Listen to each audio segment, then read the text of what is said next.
Good morning. My name is Rocco, and I will be your conference specialist. At this time, I would like to welcome everyone to the BorgWarner 2025 second quarter results conference call. All participants will be in listen-only mode. Should you need assistance, please signal a conference specialist by pressing the star key followed by 0. After today's presentation, there will be an opportunity to ask questions.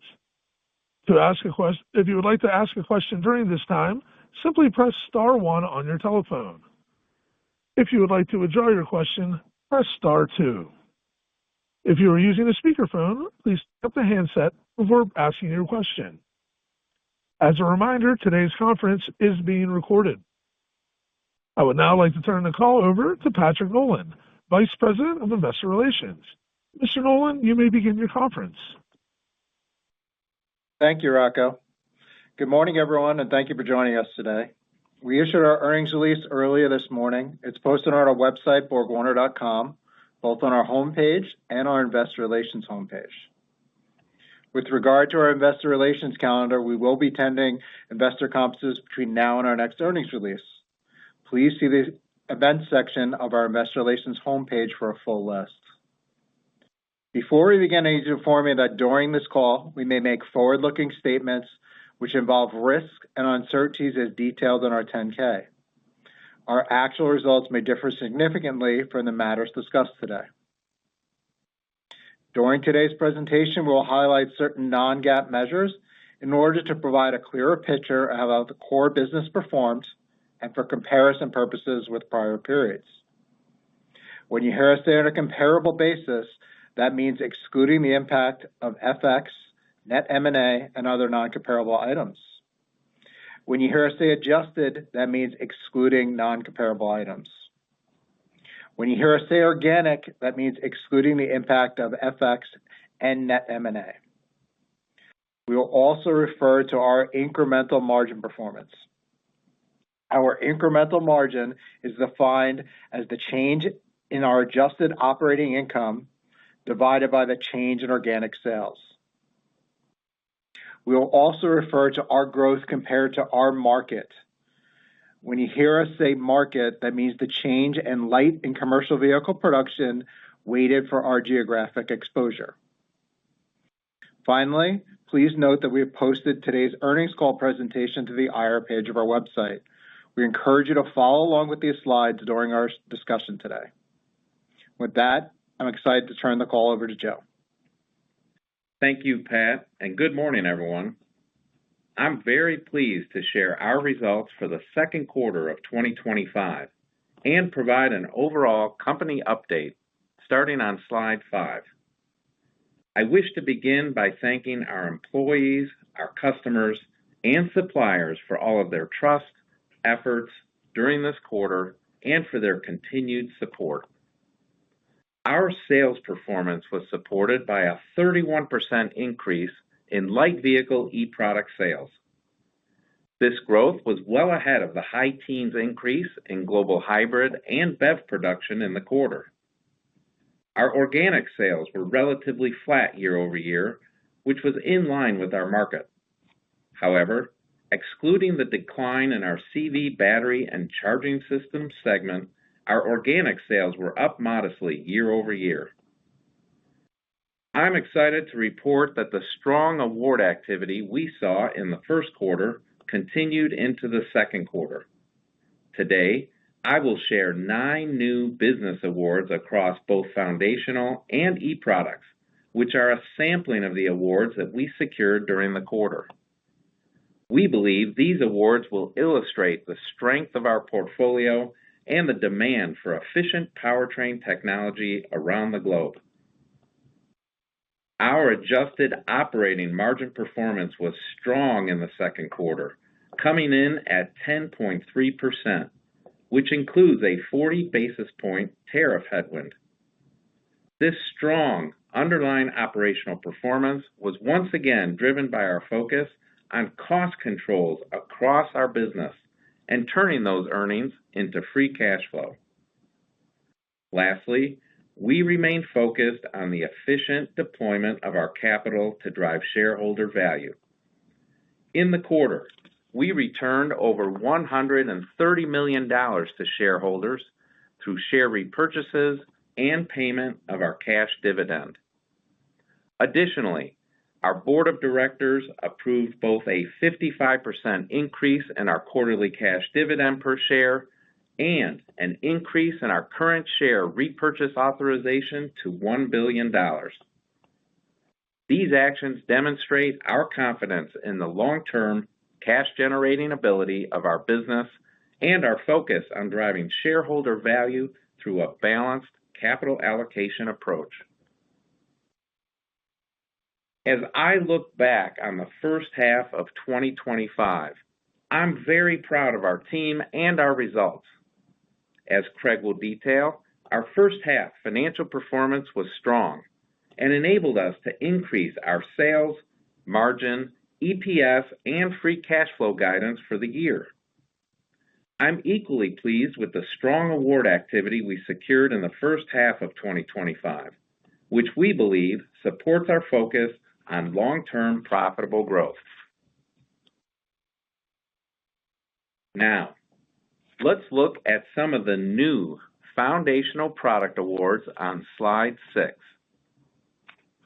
First, BorgWarner has secured 2 significant turbocharger conquest business wins for a major global OEM's next-generation vehicles in Europe and North America. The company will supply its proven wastegate gasoline turbocharger for use in next-generation compact and light commercial vehicles in Europe. Production is scheduled to begin in August 2027. In addition, BorgWarner has also been awarded a high-performance turbocharger program for a North American engine platform, with production planned to start in September of 2028. These awards underscore our ability to win in highly contested markets by offering reliable, cost-effective solutions and long-term supply commitments. Second, BorgWarner has secured a business win with a major East Asian OEM to supply turbochargers for their 1.6-liter engine, supporting primarily hybrid electric vehicle SUV applications. This win builds on BorgWarner's strong 18-year partnership supplying turbochargers to this customer and underscores our commitment to delivering high-performance, efficient turbocharging solutions that support the customer's HEV growth strategy. Production is scheduled to begin in 2027. And third, BorgWarner has secured a turbocharger award with a major global OEM for use in a hybrid option for a sports car platform. Production is expected to begin in 2028. I'm excited to see demand for our foundational products, particularly turbochargers, remaining strong around the globe. These awards reflect our strategic focus on supporting global OEMs with combustion engine technologies while others exit the space. I also believe the Conquest and Hybrid awards speak to our technology leadership in turbochargers. Now, let's look at some of the new e-product awards on slide 7. First, BorgWarner has secured an award to supply its dual inverter with a major Chinese OEM to support its hybrid vehicle lineup. The project is scheduled to begin mass production by the end of this year. In China's rapidly evolving NEV market, BorgWarner remains committed to supporting our customers with innovative and high-quality electrification solutions. This award is a great example. Second, BorgWarner has secured an electric motor business with a major Chinese OEM. The award features a platform-based design, enabling compatibility across a full range of NEV applications, including battery electric and hybrid models, with a production expected to begin in 2026. We are pleased to see continued progress in our electric motor business in China. Next, BorgWarner has secured contracts with 2 major global OEMs to supply high-voltage coolant heater technology for plug-in hybrid electric vehicle platforms. The first win expands our technology into several of our customers' light vehicle PHEV platforms, including a pickup truck. The second win is with an existing heat heater customer, which will now be expanded into several PHEV platforms. Both programs are expected to begin production in 2028. Securing these contracts further validates our technology leadership and expertise in battery and cabin heating. Lastly, BorgWarner has secured a new program for our electric cross-differential technology for a leading Chinese OEM's electric vehicles in China.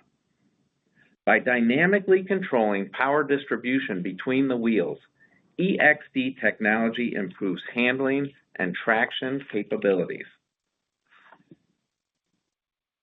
Now, let's turn to slide 8 and touch on our balanced capital allocation approach.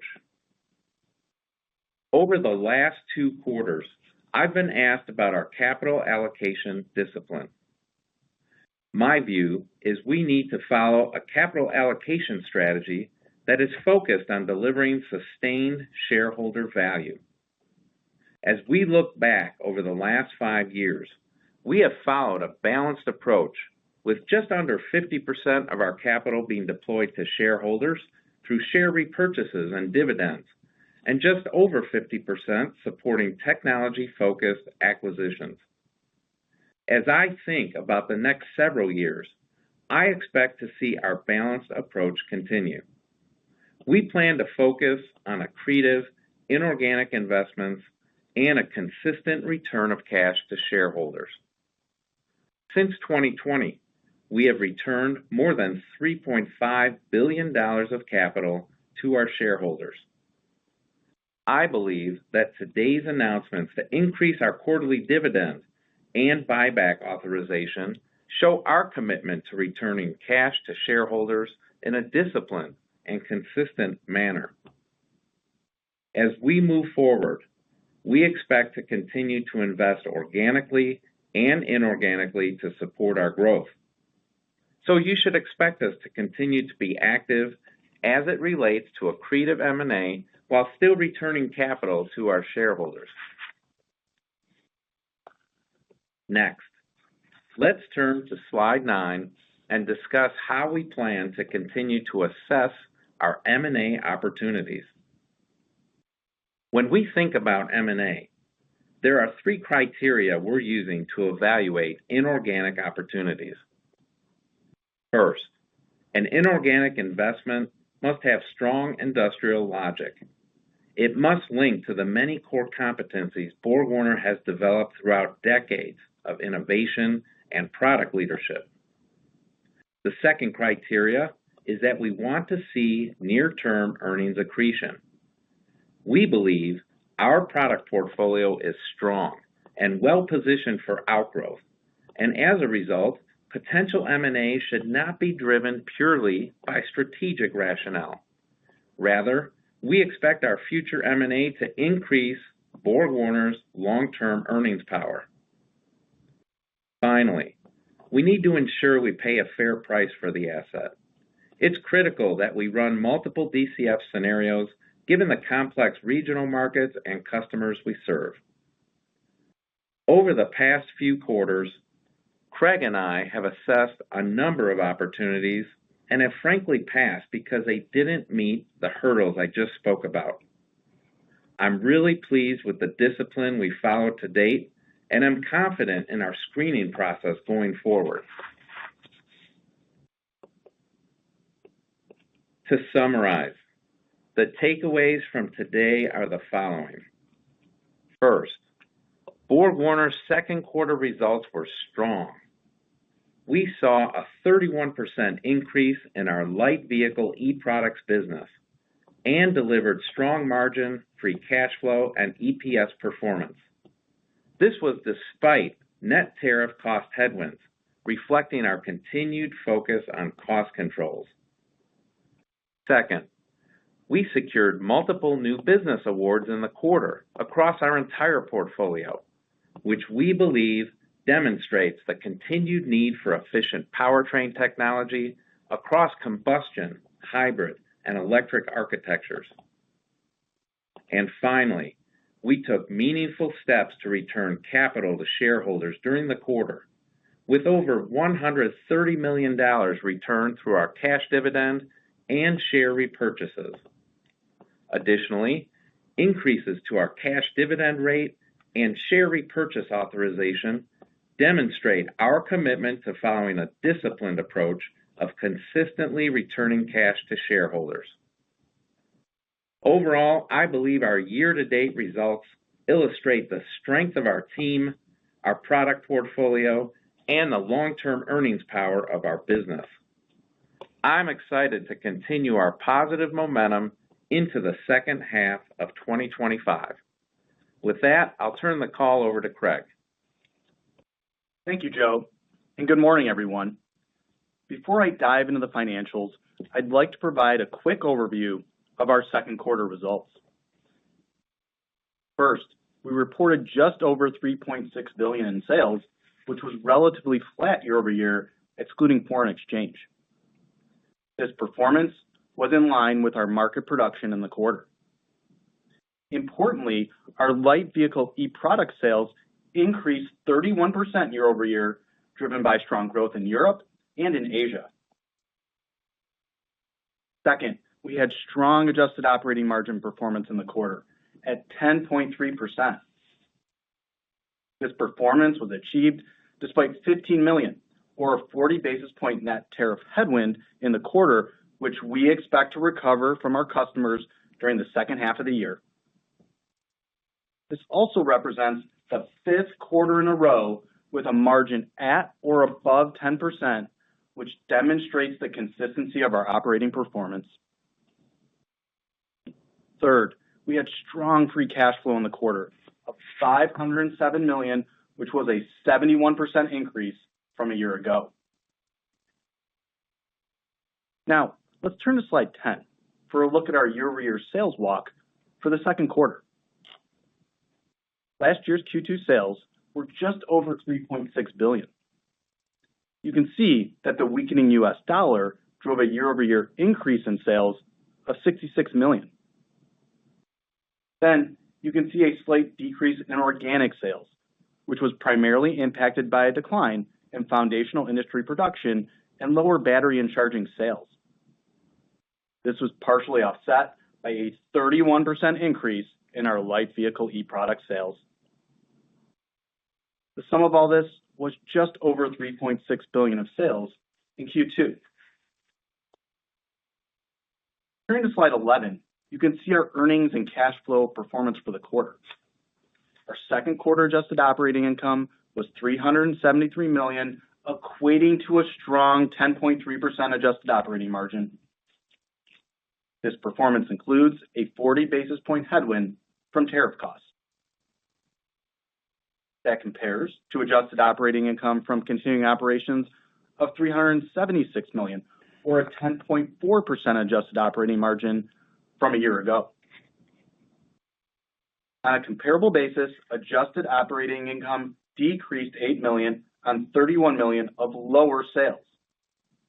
We believe this is great performance when considering our results include $15 million of net tariff costs in the quarter, which we expect to recover from our customers in the second half of the year. Our adjusted EPS from continuing operations was up 2 cents compared to a year ago as a result of the impact of our share repurchases during 2024 and the second quarter of 2025.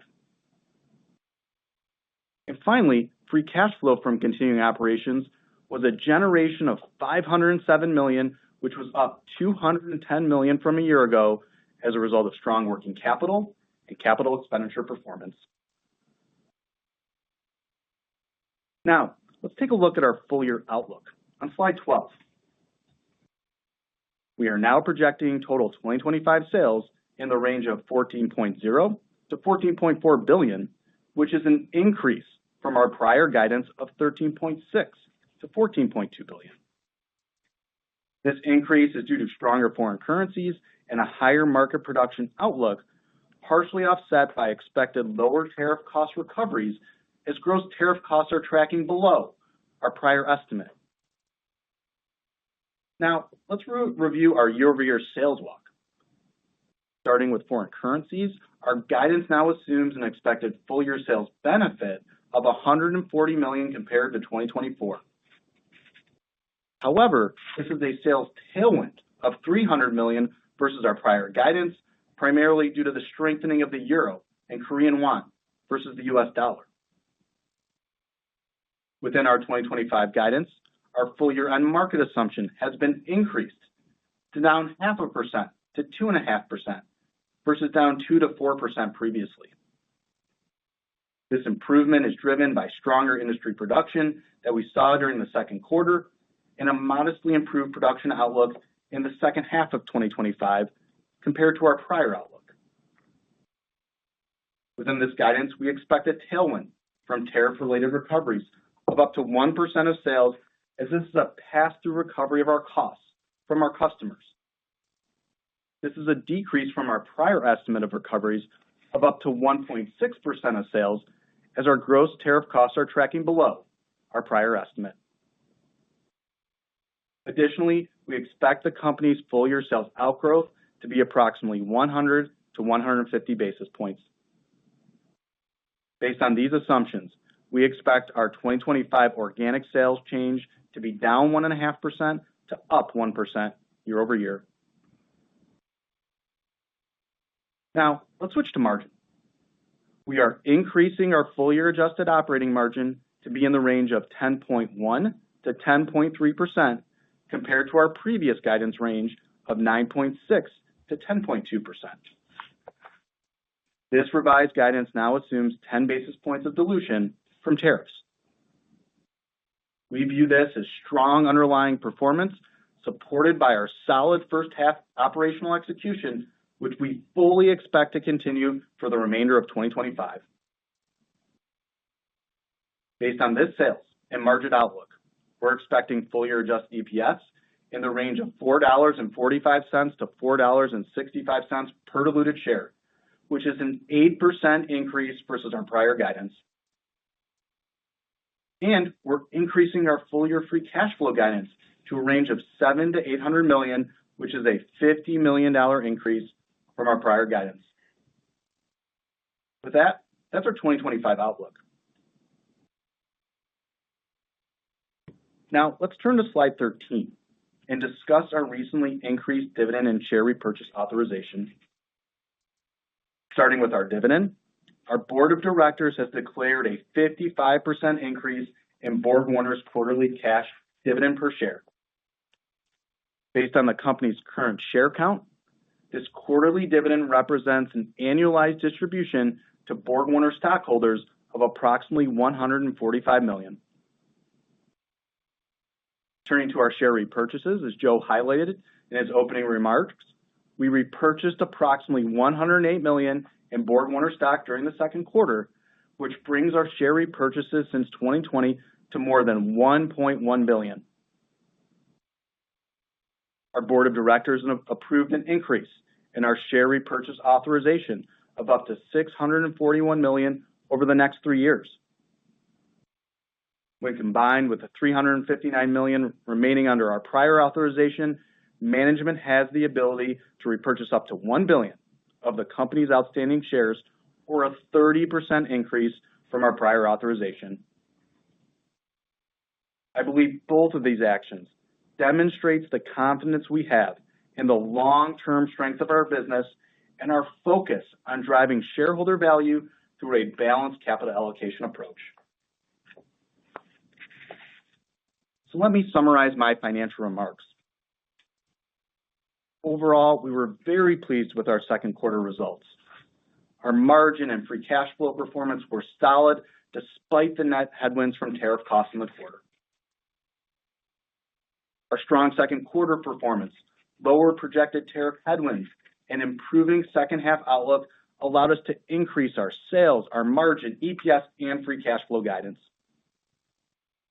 and we returned over $130 million of cash to shareholders in the quarter through our share repurchases and dividends.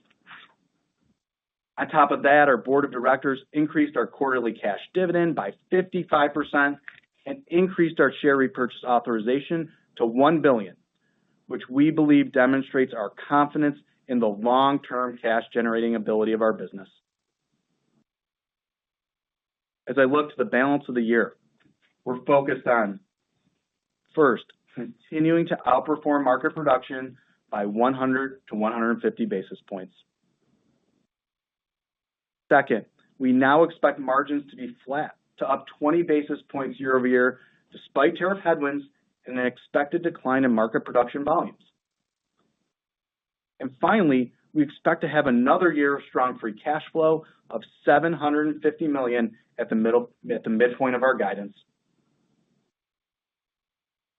Our team's strong execution and effective management of tariff headwinds has allowed the company to continue focusing on improving our long-term positioning and creating value for our shareholders. We continue to embrace the importance of a balanced capital allocation approach. The increase in our share repurchase authorization and cash dividend are simply additional examples of our commitment to that approach. By continuing to focus on near-term execution, growing the long-term earnings power of the company through organic and inorganic investments, and following a balanced deployment of our capital, we believe BorgWarner will create significant shareholder value for years to come. With that, I'd like to turn the call back over to Pat. Thank you, Greg. Rocco, we're ready to open up for questions. Thank you. At this time, I would like to remind everyone, if you would like to ask a question, press star one on your telephone keypad. If you're using a speakerphone, please pick up the handset before asking your question. To withdraw your question, please press star two. In the interest of time, please limit yourself to one question and one follow-up question. At this time, we will pause momentarily to assemble our Q&A roster. And today's first question comes from Joseph Spak at UBS. Please go ahead. Morning, everyone. I just wanted to start, I guess, on organic growth. Craig, as you mentioned, it was basically kept the same. The tariff impact was lowered and the production was raised. So the outgrowth, if we back out the tariff, is like a little bit better than flat versus maybe a little bit better than 1% prior. So just wanted to understand what you're seeing on that front. Yeah. Hi, Joe. First, it's important to note that our quarterly outgrowth can be a bit volatile.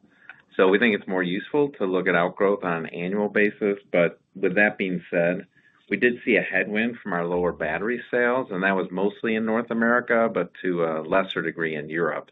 That was driven by customer demand. If we exclude the BCS segment, our organic sales increased modestly, implying an outgrowth of 100 basis points.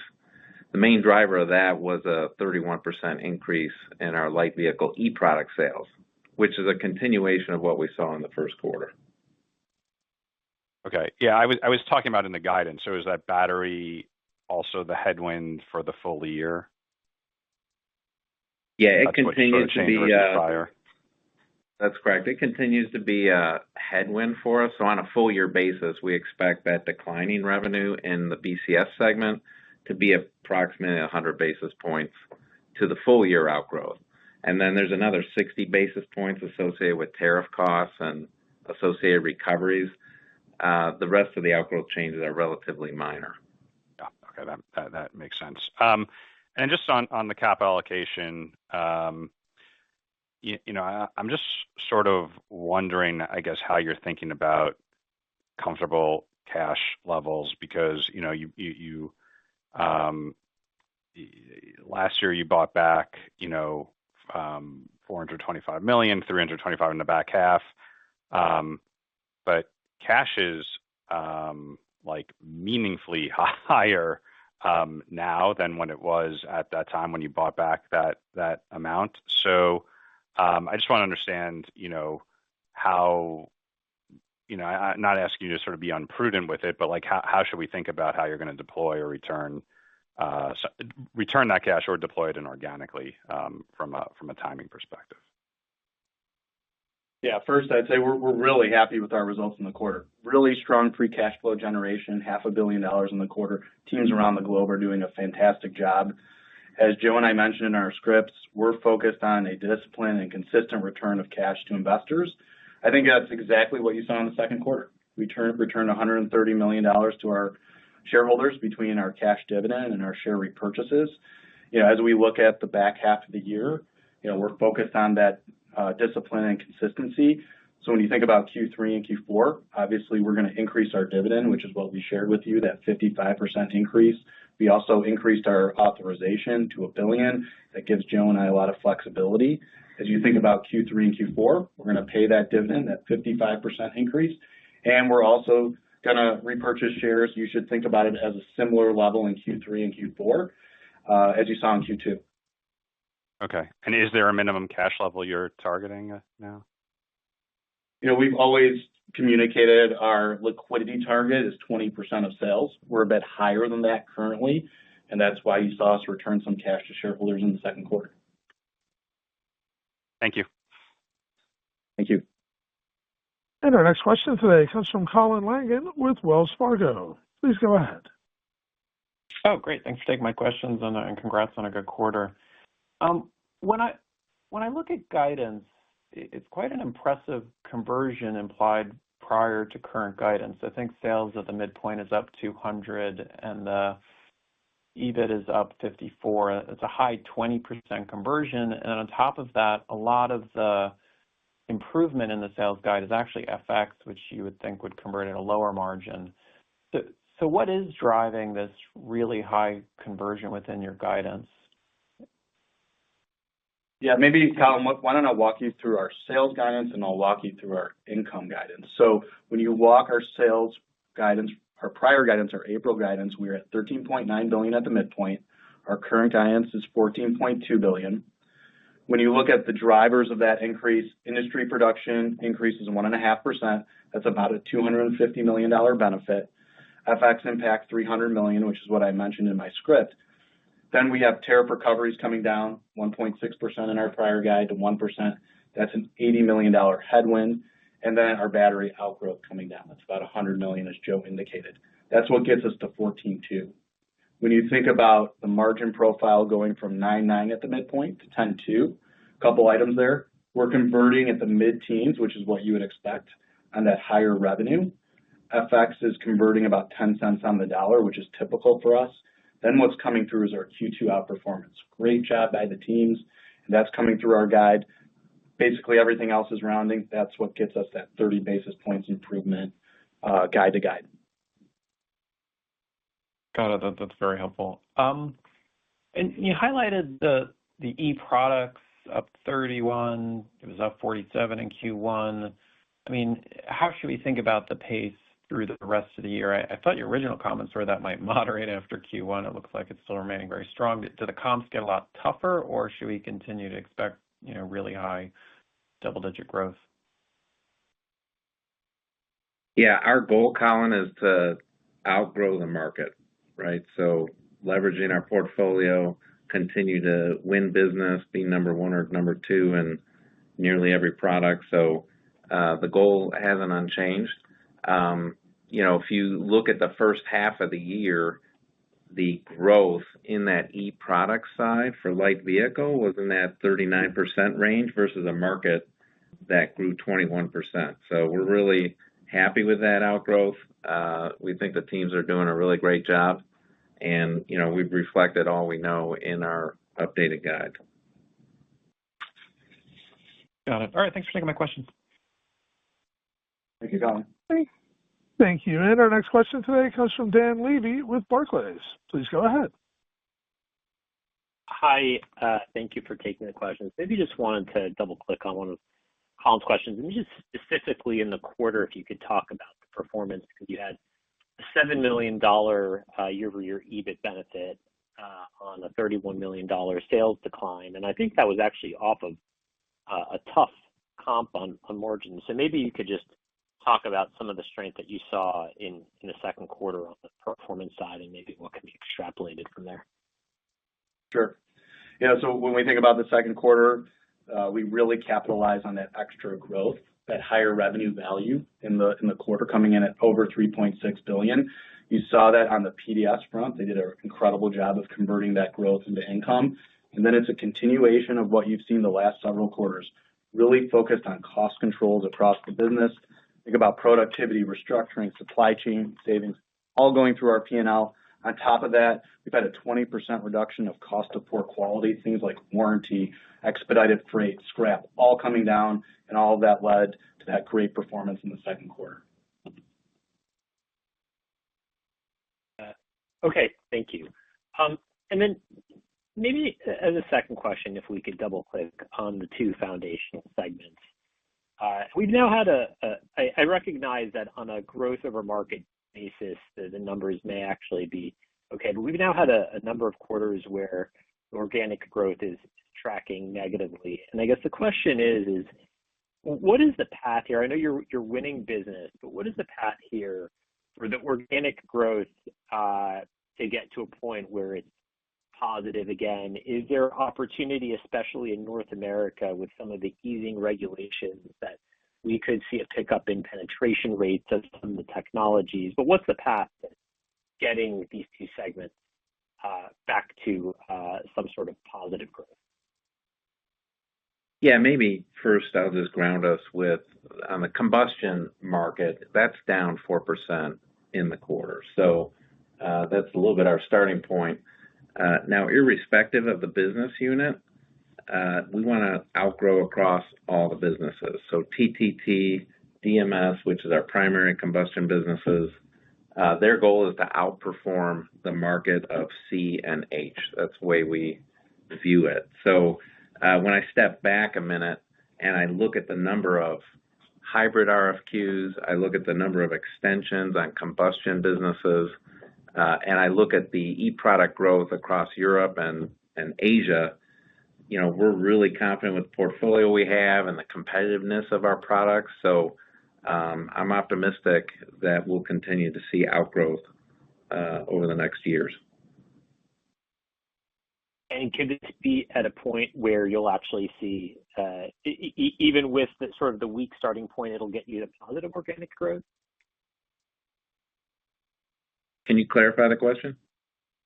Well, you're starting. I recognize the starting point is weaker, but is there enough outgrowth that it actually could get you to a positive organic growth opportunity with some of these award wins? Okay, got it. So we can't really predict the underlying market. The demand has been flat over the last few years, as you know. But that would be an additional pickup. If those end markets pick up, then that outgrowth will be even more meaningful, and our incrementals, I think, will flow through to the bottom line even stronger. So, what we're focused on is really outgrowing our end markets. And for the combustion businesses, that means the C and H segments. And for the e-products, it's the hybrid and BEV. What we're really excited about is the potential for these advanced hybrids. And we're starting to see a lot more RFQ flow. And as we announced in the second quarter, we're winning quite a bit of new programs in the hybrid space. So that's good for BorgWarner. Great, thank you. Thank you. And our next question today comes from Chris McNally at Evercore. Please go ahead. Thanks so much, team. Great results. I'm curious about, if I look at the year-over-year walk, it seems like there's a $15 million tariff timing, and I don't really care about the timing. I think you guys have been clear. It's, a lot of these negotiations you get paid, a month or something later. But I'm curious where the $15 million drag occurred, because when we look at your margins, we're seeing really strong ICE margins on the two divisions. The EV losses are coming down. So if I look at Triple T, it's 15.7 first half. Drivetrain, 18%. So I'm just curious if the $15 million is in any of the ICE businesses, we may be mismodeling some of your margins going forward on core ICE going, as I think on a multi-year basis. So just curious if you can give a little bit of detail where that $15 million lag was, because it helps us with the underlying margins. Yeah, thanks, Chris. The majority of those costs, those tariff costs, are in the combustion business unit, so DMS and TTT. And it's really just great cost controls from those businesses. So again, we focused on productivity, restructuring, supply chain savings, cost of poor quality. Those businesses were able to effectively offset a lot of that tariff headwind in the quarter. Great job by those teams. But that's where you see the impact of tariffs primarily is in the combustion businesses. Wow, that's why I was curious. That kind of, that was my suspicion. Because just remind us, is this a fair assumption? You talked about the mid-teens incremental and decremental, right? Which we think about incrementals for EV as it comes from losses to positive, and decrementals we used to think about for ICE. But if we get to a point where the ICE business is only declining on a production basis, 3, 4, 5%, and you're trying to outgrow that, as you discussed, by low single digits, is it fair to say that we may just have a flattish foundational business, and so that you're going to try to hold margins essentially flattish there as well? I mean, obviously, you can't predict those, but in those assumptions, there is a scenario where you keep ICE foundational revenue flat, right? Yeah. Hi, Chris. Maybe I'll just back us up to, 2 points. One, as we've stated, we want to leverage growth across the portfolio. So for the combustion businesses where we're number 1 or number 2, that means looking at how do we grow market share, how do we continue to bring new features into those products like turbochargers, capitalizing on the increasing penetration, which we anticipate for variable cam timing and turbos. So it all starts with, really leveraging the entire portfolio. And then for Craig and I, what's really important is that we drive financial performance. And that means not only growing the top line, but expanding margins across the company. Okay. Excellent. And I appreciate all the detail on the turbo wins. Thanks so much, team. Thank you. And our next question comes from Emmanuel Rosner with Wolfe Research. Please go ahead. Thank you so much. First question is coming back to the growth of a market. So I realize in looking at it on a full year basis, on the 250 basis point, but you got some tariff recoveries, you got some headwinds from the batteries. Can you just remind us what your longer term framework is or target is for growth of a market, and essentially where are we in some of these battery headwinds process, but also what will be the drivers of acceleration? Yeah. So first, I just want to acknowledge the headwind that our battery business is creating. Again, that's about 100 basis point headwind. Then we had another 60 basis points on tariffs and tariff recovery. Overall, we expect to outperform and outgrow the markets across the portfolio. So, recently we've been in that low single digit last few years, and we've got goals that are higher than that. So, for us, it's just important that we identify and win those businesses across the entire portfolio, and we're starting to do that. I think if I just point to the Q2 announcements, we shared just 9 of the wins that we've had. Our teams have done a great job to really identify and win those businesses that mean a lot to the top line. So I'm really pleased with that. I guess that's my question. How would you sort of see these, temporary headwinds, play out, I guess, in future periods, and then to what extent does the booked business that you already have support some sort of growth of a market acceleration as we look beyond sort of like this year's guidance? Yeah, we're not going to provide, let's say, a long-term target, but again, just back to the battery side, those headwinds, which if you look at the full year forecast, it's about $100 million versus our last guide. And we continue to see some volatility in the short term. I would say longer term, I'm very bullish on our battery business. We believe that energy storage and more efficient energy conversion is really a great trend in the markets. And so longer term, we can expect that battery business to bring quite a bit of value to the company.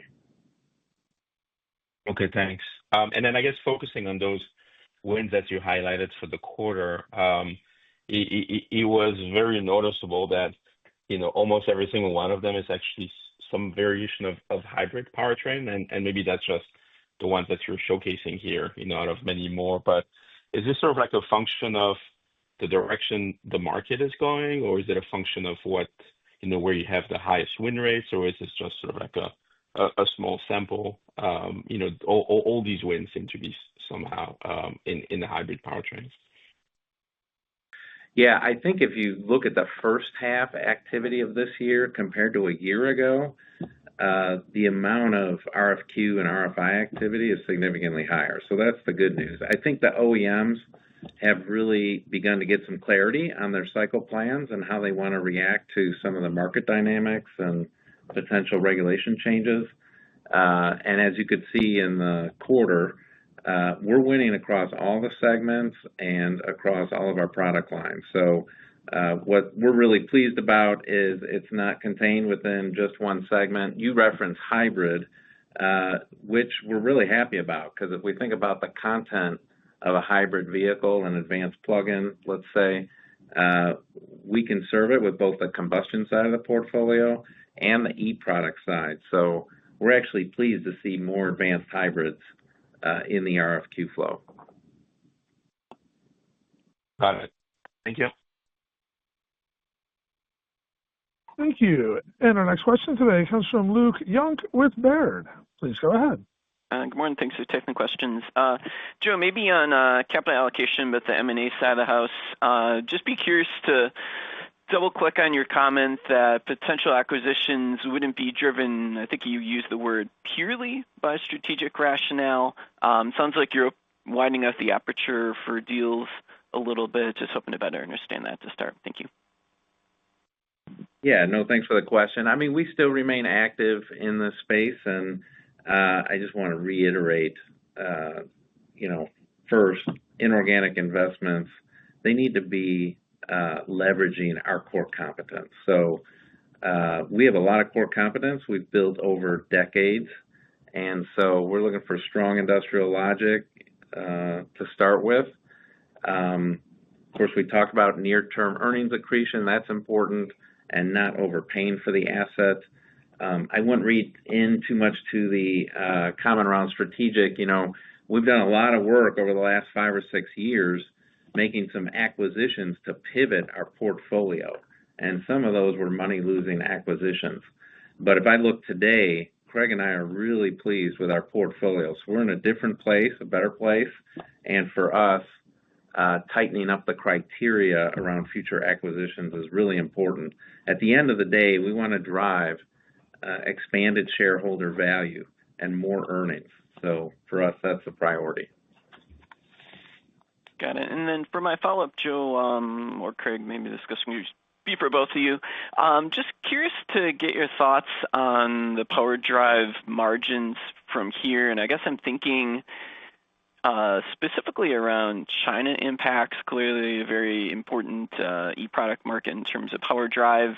And we know cycle times are getting faster and faster there. You showed us the inverter award this quarter that's actually going to launch before year end. And I'm just trying to understand how that cycle time and the engineering side of house in terms of maybe more, off the shelf, less customization, how that impacts the margins in that business, engineering intensity, and driving towards a mid-teens type incremental. Thank you.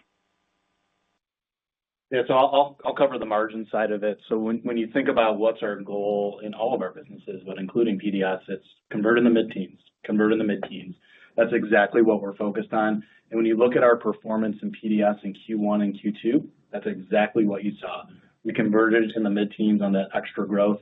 Joe mentioned it, 38% year-over-year light vehicle e-products growth. And what did we do? We converted in the mid-teens. It gives Joe and I a lot of confidence that we have that capital, that cost structure right, and we're seeing that through our P&L. So great work by the PDS team.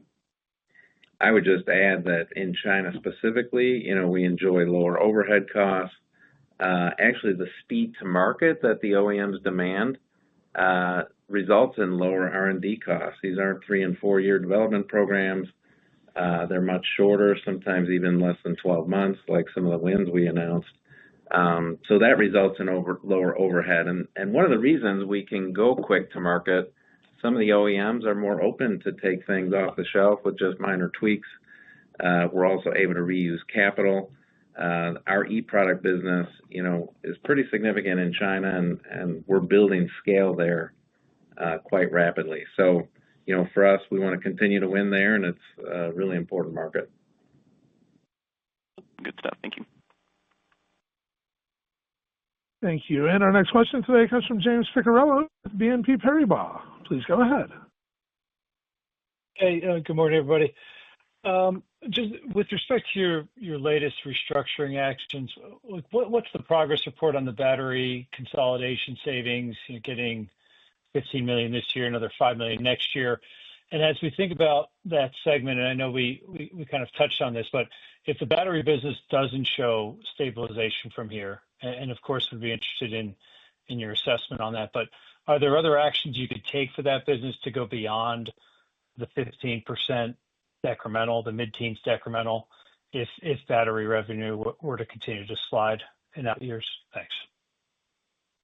Yeah, maybe I'll start with a little bit the broader view. So as we referenced, the headwinds we're seeing, about $100 million this year compared to our prior guide. We're just going to have to continue to look at the market. It's volatile right now, and we'll manage accordingly. I'm really happy with the actions our teams have taken. We did not sit and wait. They moved quickly.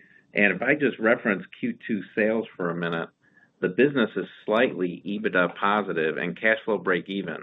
Therefore, we think we have it well positioned to profitably grow as the demand picks up, and we believe in the long-term outlook for this business.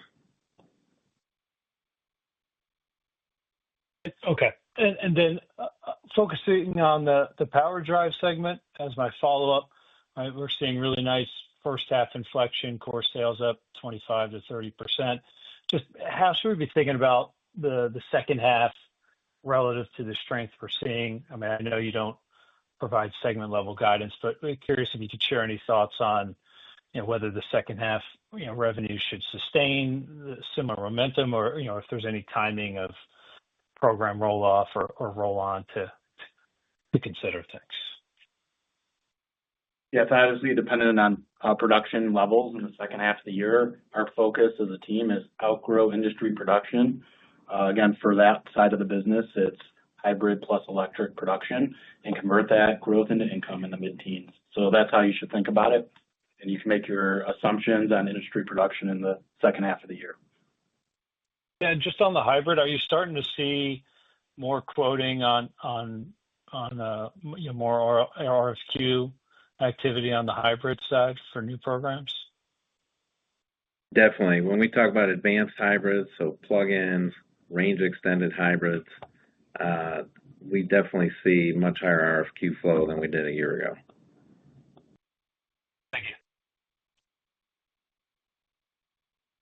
With that, I'd like to thank you all for your questions today. If you have any follow-ups, feel free to reach out to me or my team. Rocco, you can go ahead and conclude today's call. Thank you. This concludes the BorgWarner 2025 second quarter results conference call.